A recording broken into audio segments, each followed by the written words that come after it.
The millionaire married his assistant, but she was the hidden heiress. The rain fell over Manhattan in thin, silver lines, washing the city in a restless glow. Inside the glass tower of Cole Industries, Ethan Cole stood behind his father's old desk, staring at the final page of the will that had just been unsealed. His jaw tightened as the lawyer read the clause one last time. Full ownership shall transfer only if the heir is legally married at the time of my passing. The words echoed through the silent boardroom like a verdict. Ethan's father, gone only 2 weeks, had left him the weight of an empire and the condition of a promise he could not keep. He had no wife, no fiancée, and no desire to open his heart again. The last woman he trusted had betrayed him for his rival, and the scar of that humiliation still burned deeper than any corporate defeat. He looked out at the skyline, where the night lights blurred into one long reflection of his father's dream power, built on family, honor, and legacy. All of that now balanced on one cruel condition: marriage before the quarter ended. If he failed, the board could transfer control to his stepmother and half-brother, the very people who had been waiting for his father's death to strike. Down the hall, Clara Evans hurried through the corridors with a stack of reports clutched to her chest. She had been with the company barely a year, quiet and efficient, the kind of assistant who never asked for attention but always delivered what mattered. Few knew her past, and even fewer cared. She kept her head down, blending into the rhythm of the office like a ghost among glass walls. But today was different. Ethan's world was falling apart, and he noticed for the first time that his assistant was the only person who had not tried to take advantage of his grief. When he lost his temper with a supplier, she stayed calm. When the board whispered doubts about his ability to lead, she defended him quietly in meetings. Her loyalty felt unshakable, almost disarming. That evening, as thunder rolled over the city, Ethan summoned her to his office. Clara entered, setting her papers down carefully. The look in his eyes was not anger, it was something colder, heavier. "Sit down, Clara," he said, his voice low. "I need your help with something personal, something unconventional." She hesitated, folding her hands in her lap. "If it concerns the company, Mr. Cole, I will do my best." "And it concerns both," he replied. "My father's will requires me to be married in order to secure the company. I have no one I can trust outside these walls. You are the only person who has never lied to me." The words hung between them like thunder before a storm. Clara's heartbeat quickened. She knew this moment was coming. Her stepmother and sister had whispered about it for weeks, pushing her toward this exact position. They wanted her inside his life, inside his home, where she could collect information and help them destroy him. But sitting across from Ethan Cole, the man everyone called ruthless, heartless, she saw not power, but loneliness. His eyes were tired, his grief too real to fake. "What exactly are you asking me to do?" she asked softly. Ethan's gaze did not waver. "Marry me. 1 year, nothing more. It will be a contract, legal, clean, and mutually beneficial. You will be compensated, and when the time ends, you will be free." The room went silent except for the ticking clock. Clara's breath caught in her throat. She had been prepared to act, to obey the plan her family had forced on her, but hearing it from him made it feel different. It was no longer a scheme, it was a decision that could destroy or redeem them both. She looked down at her trembling hands, the same hands that once carried the name Evans, now a secret buried under layers of lies. Accepting meant walking straight into danger, yet refusing meant losing everything she had left of her father's legacy. "I will need time to consider," she whispered. Ethan nodded once. "You have until tomorrow. But understand this, Clara. If I lose this company, everything my father built dies with it." When she left his office, the city lights shimmered across the wet streets like scattered stars. Clara stood by the window of her small apartment later that night, watching the rain blur the skyline. She thought of her father's portrait, hidden in a locked drawer, and the promise she had made to protect his name. Accepting the contract would make her part of Ethan Cole's world and closer than ever to the alliance between his stepmother and her sister. It was a dangerous line to walk, but maybe, just maybe, it was also the only path left to expose the truth. She closed her eyes, the sound of rain merging with her heartbeat, and whispered to the darkness, 1 year, for truth, for him. And as the clock struck midnight, the story of their contract began an agreement that would test loyalty, reveal hidden identities, and turn lies into something neither of them expected: love. Now, let us return to our main characters. as their fates quietly intertwined beneath the city lights.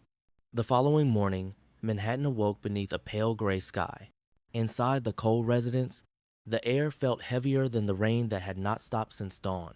Ethan stood near the grand window of his father's library, a cup of untouched coffee cooling in his hand. The decision he had made last night still echoed in his mind, both desperate and deliberate. He had asked his assistant to marry him, not out of love, not even out of companionship, but because every part of his future depended on it. The door opened softly. Clara stepped inside, her expression calm, but her hands clenched at her sides. Her eyes met his for the briefest second before lowering again.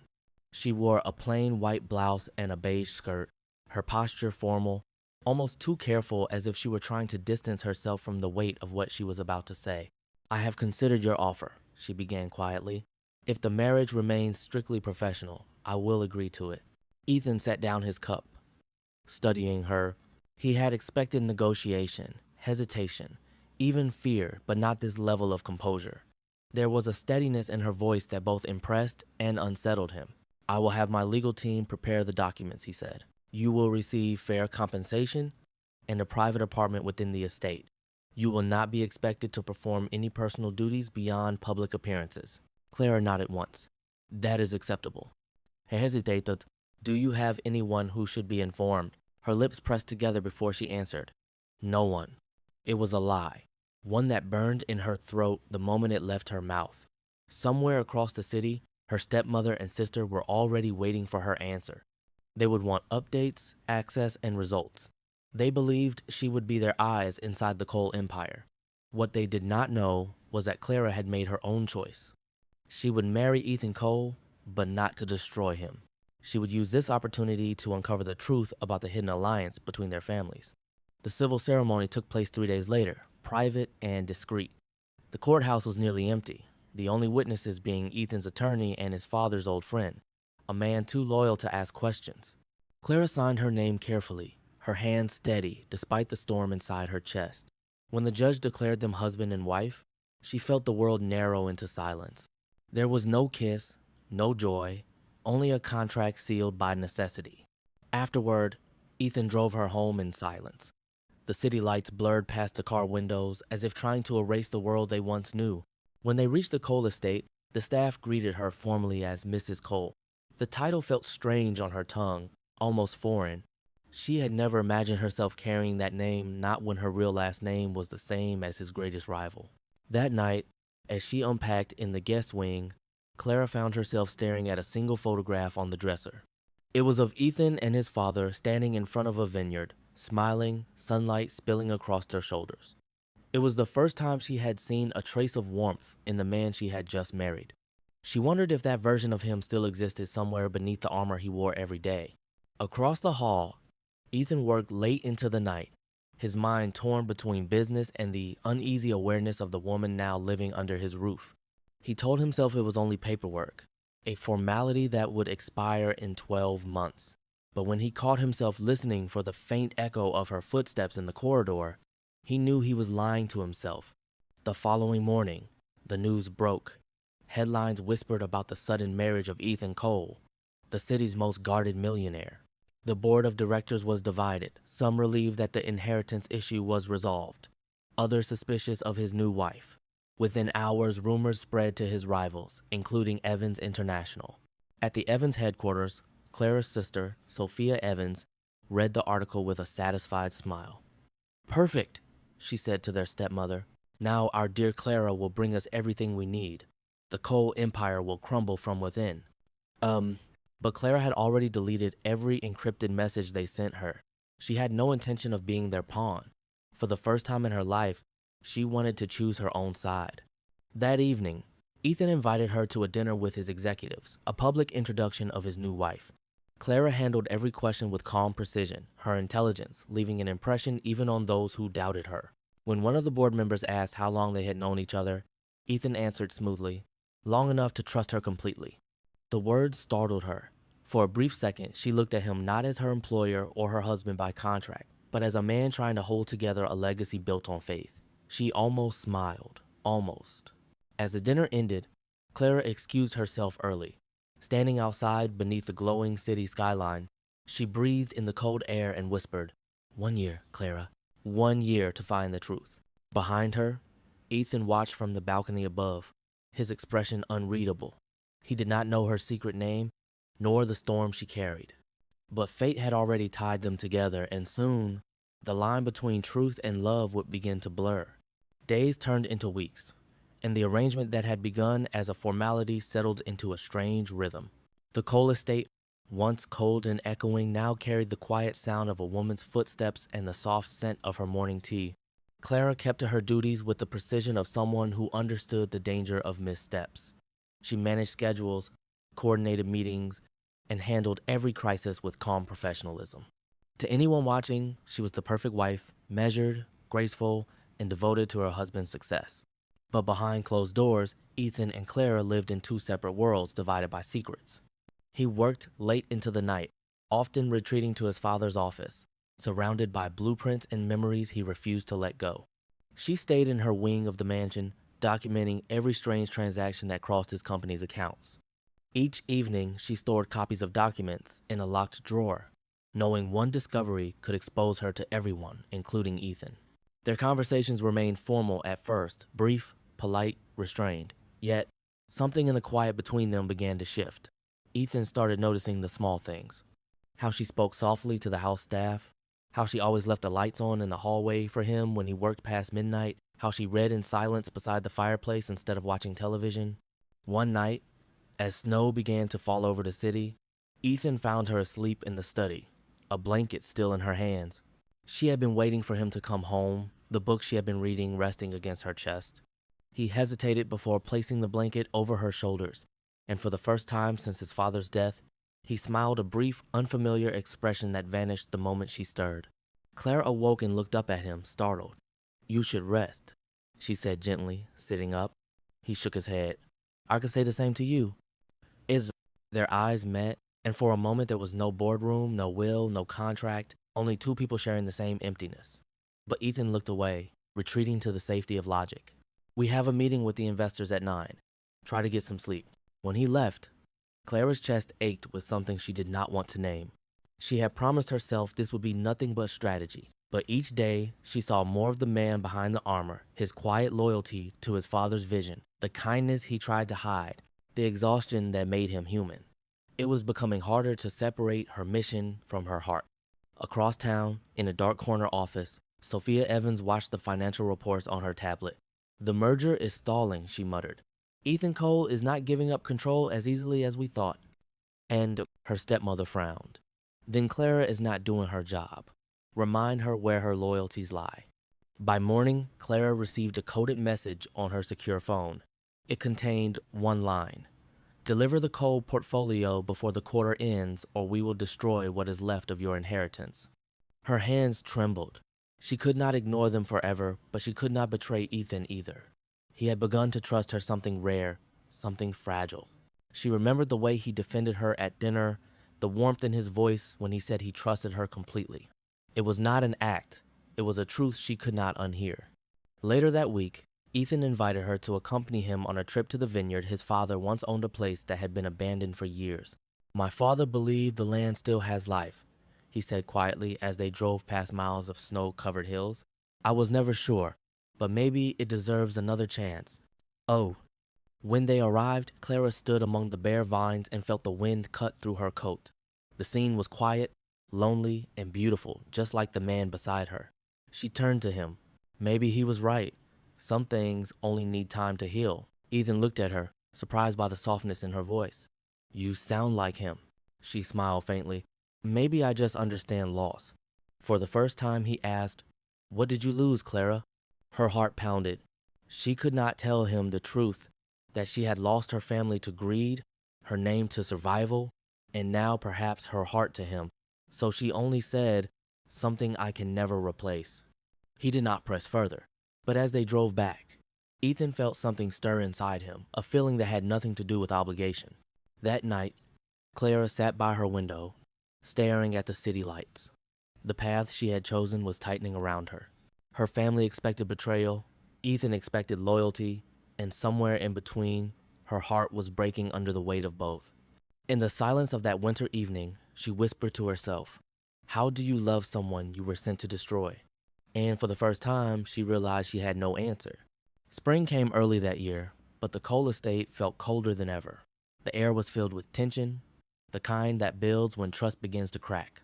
Ethan noticed it first in the way Clara avoided his eyes, in the way she flinched every time her phone vibrated.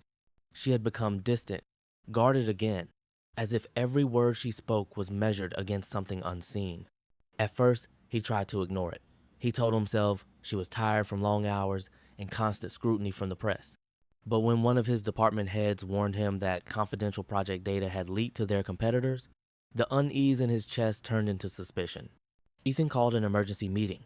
The boardroom filled with noise executives arguing, accusations flying, but every voice blurred into a single, piercing truth. The breach had come from inside. The digital trail led straight back to the private account of his wife, Clara Cole. He sat in silence, staring at the screen as the cybersecurity director confirmed the evidence. The files had been accessed from her office terminal 2 nights ago, the same night she told him she was working late on quarterly reports. When the meeting ended, Ethan walked back to his office, the rain tapping against the windows like restless fingers. He did not want to believe it. He had let her into his home, his company, his life. She had become his calm in the storm. Could all of that have been an illusion? Clara was waiting for him when he entered. She held a folder in her hands and forced a smile that did not reach her eyes. "You called for me?" He said nothing for a moment. The silence between them stretched until it felt unbearable.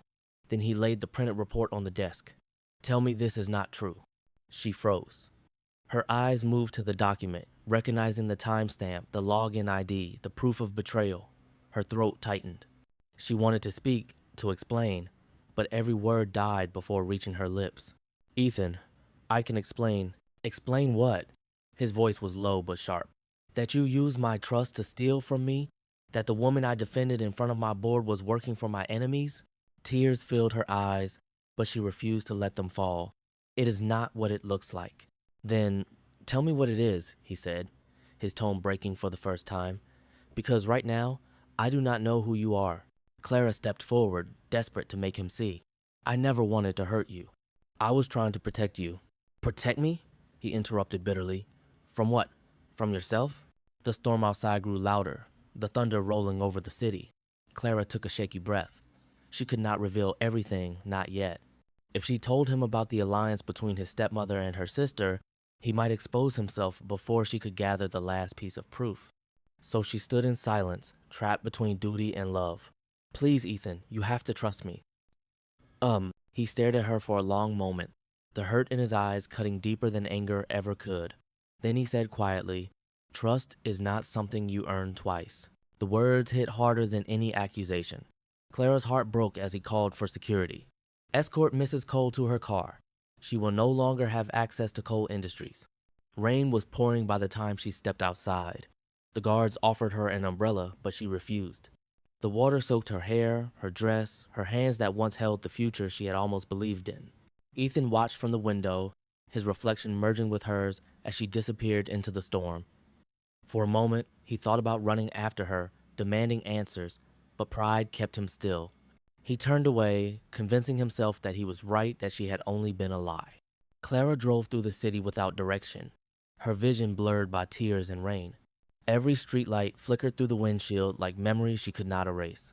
She had risked everything to protect him, and now he believed she had betrayed him.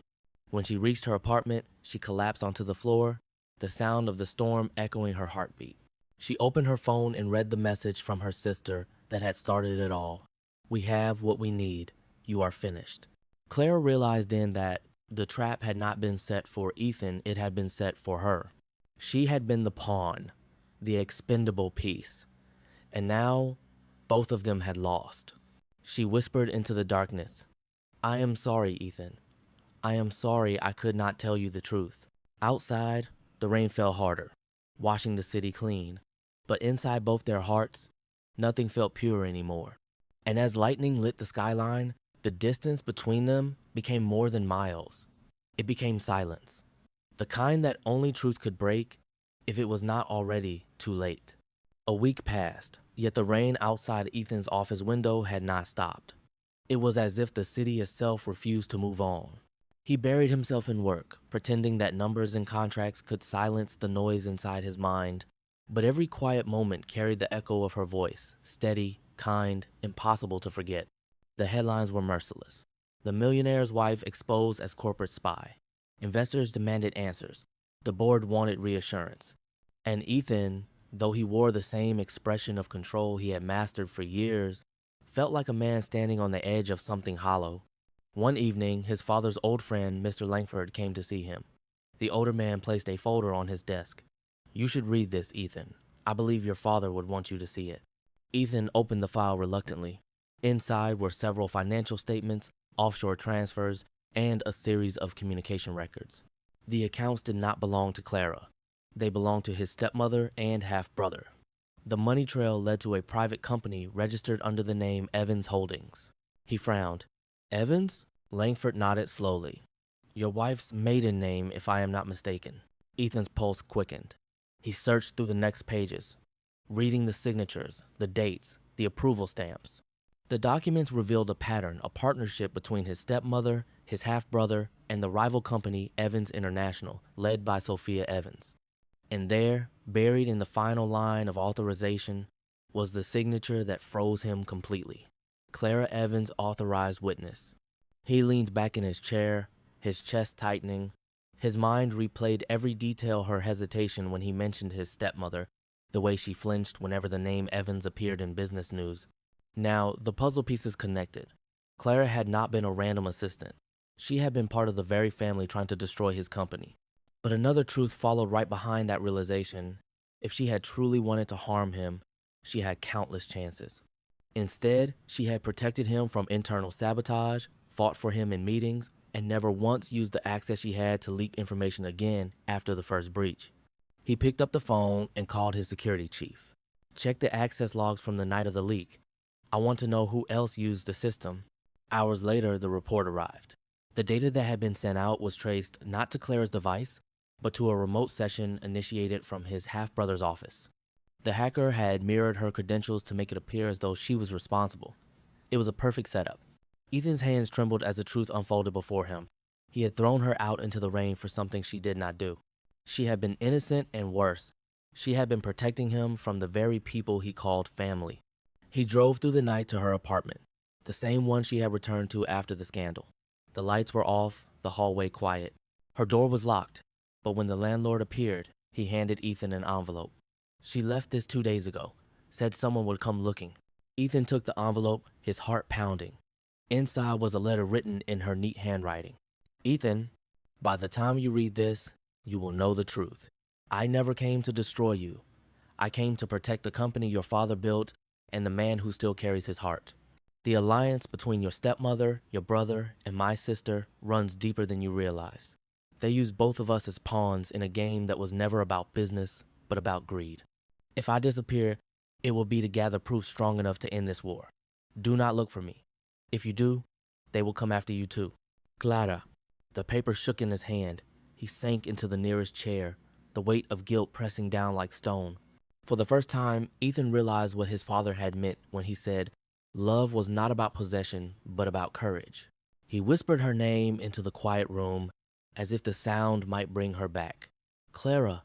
Outside, the storm had finally passed. The air smelled of renewal, but Ethan felt no peace. He now understood that she had walked into his life not as a threat, but as the only person brave enough to stand between him and the darkness closing in. The next morning, he made a promise to himself.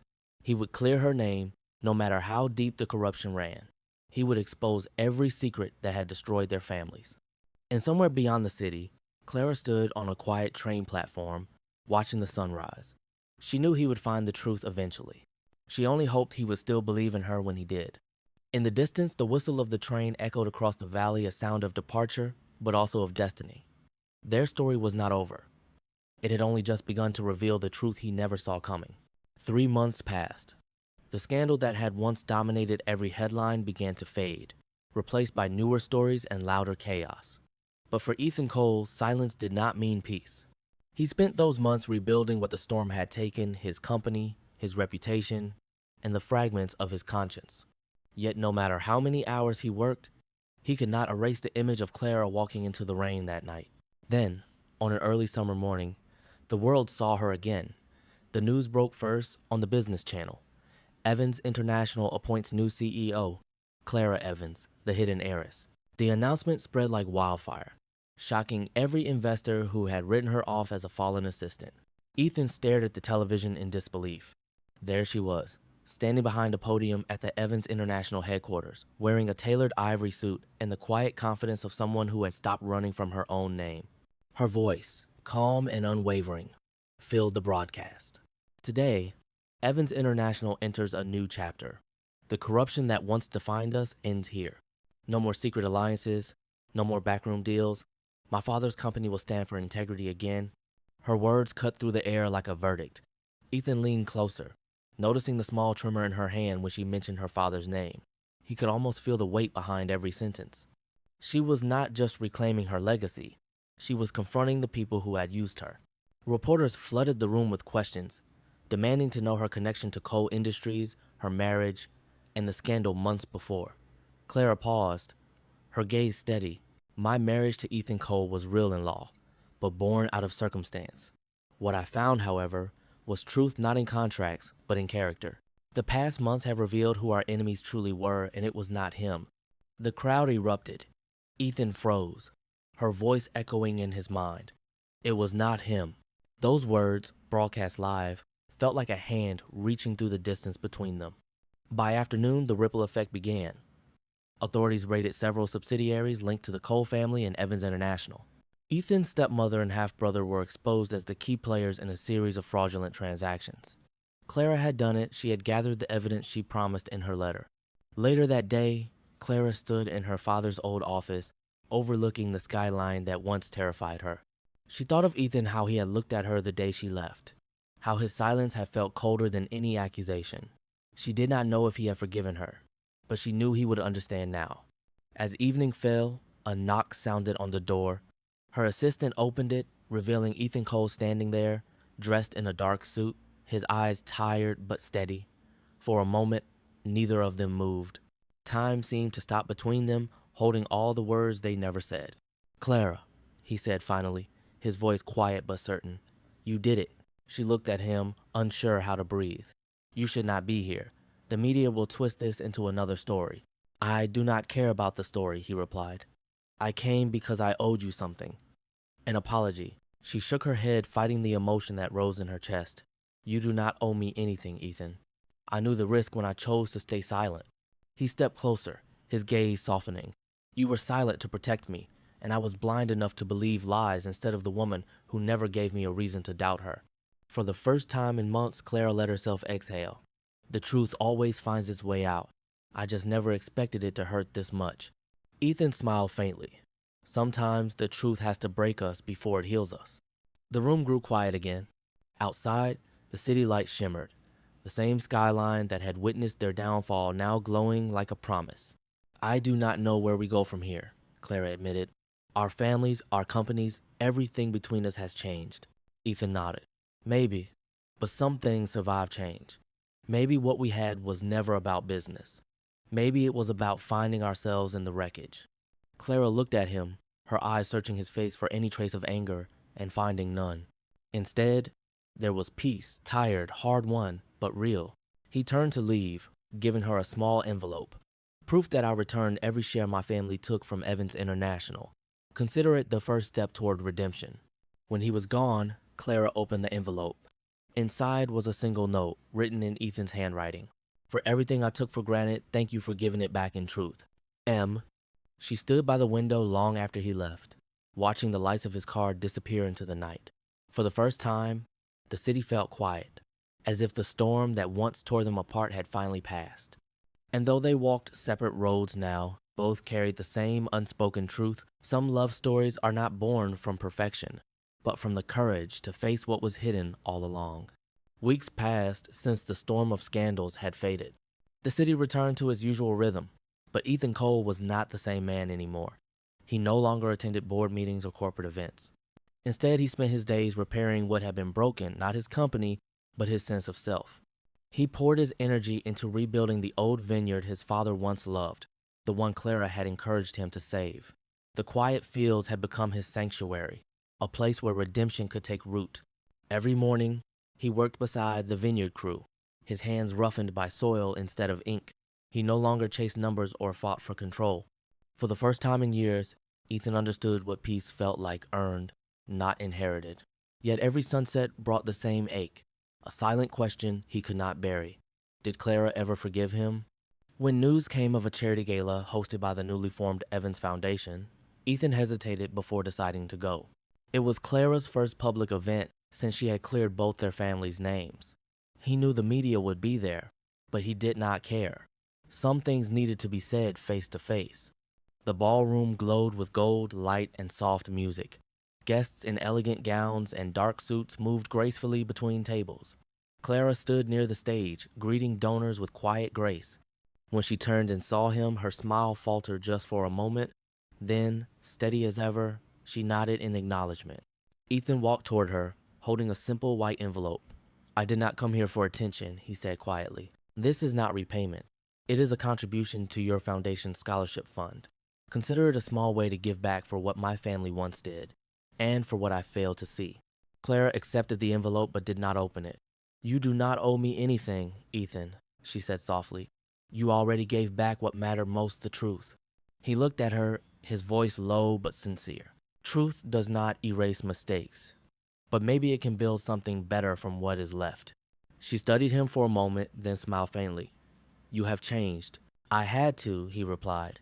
"The man you married was cold, angry, and afraid of being hurt again. The man standing here just wants to make peace with you, with my father's memory, with myself." Clara's gaze drifted to the banner behind them, the words Evans Foundation for those who believe in second chances. "Maybe peace is enough," she said quietly. "Maybe," Ethan answered. "But I still believe some things are worth rebuilding, even after they fall apart." For a moment, neither spoke. Around them, laughter and conversation filled the air, but the space between them felt calm and timeless. As the night drew to an end, Ethan offered his hand. "Congratulations, Clara. You turned pain into purpose. That takes more strength than anything I have ever done." Clara looked at him, her eyes soft but steady. "We both learned that strength does not come from fighting, it comes from forgiving." He smiled, the first genuine smile in months. "Then maybe I am finally learning." She gave a small nod. "Then keep learning, Ethan. That is how redemption begins." When the gala ended, Ethan watched her leave under the chandelier's fading light. He did not call after her. Some stories, he finally understood, did not need grand declarations. Redemption was not about winning back what was lost. It was about becoming someone who deserved to find peace. That night, back at the vineyard, Ethan stood beneath the stars and whispered to the wind, "Thank you, Clara, for teaching me how to begin again." And for the first time in years, he felt light, free from pride, free from guilt, and ready for whatever tomorrow would bring. Summer deepened, and the vineyard bloomed into color once more. The hills rolled with green. The air carried the scent of ripened grapes, and the sound of distant laughter drifted from the workers' fields. For Ethan, it was the first true season of peace he had known in years. The land that had once been his father's dream was alive again, and for the first time, it felt like a place of healing rather than inheritance. Every weekend, he worked beside the crew instead of managing from afar. His hands, once only used to sign contracts, were now stained with earth. When neighbors passed by, they no longer saw a guarded millionaire. They saw a man learning to rebuild. But even as the land healed, one wound remained open, the absence of Clara. He read about her in newspapers, her foundation funding scholarships, her quiet leadership reshaping Evans International into a company that valued transparency over power.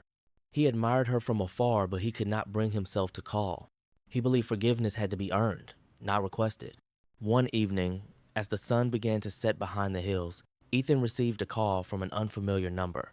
When he answered, a warm voice spoke softly. "You never told me the vineyard looked this beautiful." His heart stopped. "Clara, I was driving through the valley," she said. "I thought I would see it one more time." Without hesitation, he told her, "Come by, please." And moments later, her car pulled up the long gravel road that wound between rows of vines. She stepped out wearing a pale linen dress, the wind catching her hair in the golden light. For a moment, Ethan could not move. She looked like everything the summer sun tried to hold on to before it disappeared. They stood across from each other, silence heavier than any words. Finally, Clara broke it. I heard you brought the vineyard back. Your father would be proud. He smiled faintly. I did not do it for the company this time. I did it because it reminded me of what he loved most, life, not profit. Clara nodded, her eyes soft. That sounds like something he would say. They walked slowly through the rows, the air warm and filled with the hum of evening. Ethan stopped near a newly planted vine and said quietly, I wanted you to see this place again. You said once that some things only need time to heal. I think this land did. Maybe people can too. On. Clara looked at him, her heart caught between memory and forgiveness. I did not come here for apologies, Ethan. I know, he said, but I will give you one anyway. I am sorry for not believing in you when it mattered most. I am sorry I let pride blind me to the truth.